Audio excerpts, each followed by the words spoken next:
Okay, this is number 10 on your 8.3 to 8.4 quiz. It's asking for basically how much is this going to weigh? We know 1 cubic foot of crushed mineral weighs 160 pounds. So we need to know how many cubic feet this cube is. And it's actually not a cube, it's a rectangular prism. But they give it to us in yards and we want to know in feet. So we are going to look at that right now.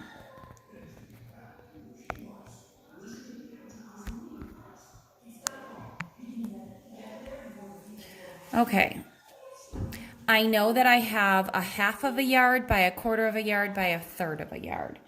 So that is going to give me my volume of this. Now, the issue is that I do not want it in yards. I actually want it in feet.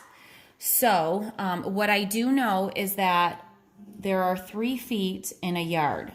1 yard is equal to 3 feet, okay? So what I know is if I only have a half of a yard and a full yard is 3 feet, that's 1 and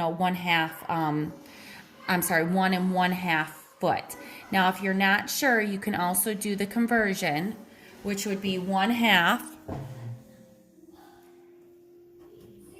times 3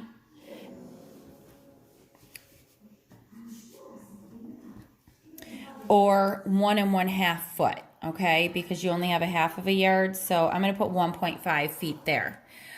This one's pretty easy. If you only have a third and you know that each yard has 3 feet and you'll have 1 foot there. If you're not sure, then it's really just, again, 1/3 times 3 over 1. This one here is the hardest one.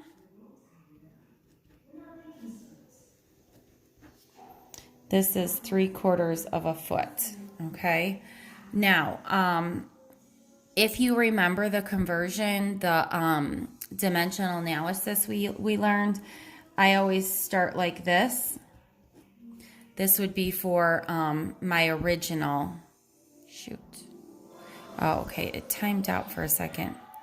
1/2 yard, I always keep it over 1, and I'd put my yard down here, and what I know is that for every 1 yard, I'm equal to 3 feet. And feet is what I want to end up in, yards is what I want to cancel, so it's 1/2 times 3. That's what we did right here. Some of you guys might know that it just makes sense to you. But if you set it up dimensional analysis, this is how you would do it. Same thing would happen here. You'd have 1/4 yard. This would stay the same. So it'd be 1/4 times 3, which is what we did. And this is 1/3. So you'd end up having 1/3 times 3. So this right here, you guys, is 1.5 feet or 1 1/2 foot. 3/4 of a foot and 1 foot, okay? I should keep this all in decimal or all in fraction. These are the only 2 that I really need because I need to figure out how many cubic feet. This is not going to make a difference. Multiplying by 1, I'm just going to stay the same. So I need to know 1 1/2 times 3 over 4.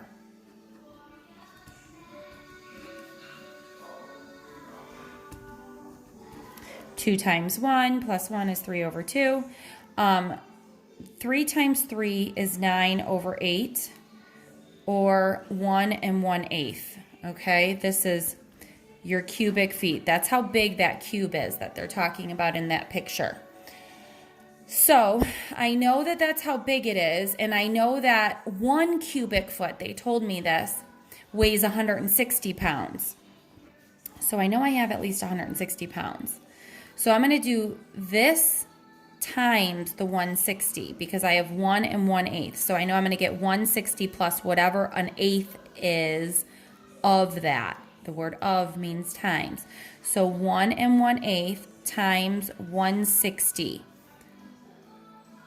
So now I'm going to get 8 times 1 plus 1, 9 over 8 times 160 over 1. And actually this is nice. This does a little nice cross reducing there. 8 goes in there once. 160 divided by 8. Now, I would look at this as 16 divided by 8 is 2 with the 0 there. 2 times 9 is 18, and don't forget your 0. So this would be 180, and we're talking, is it pounds, 1 cubic foot? Yep, 180 pounds, and I don't think it asks you to do the units on here. It actually says it for you. The container can hold blank pounds of crushed material. So you would have written in 180 pounds. And that is actually the answer.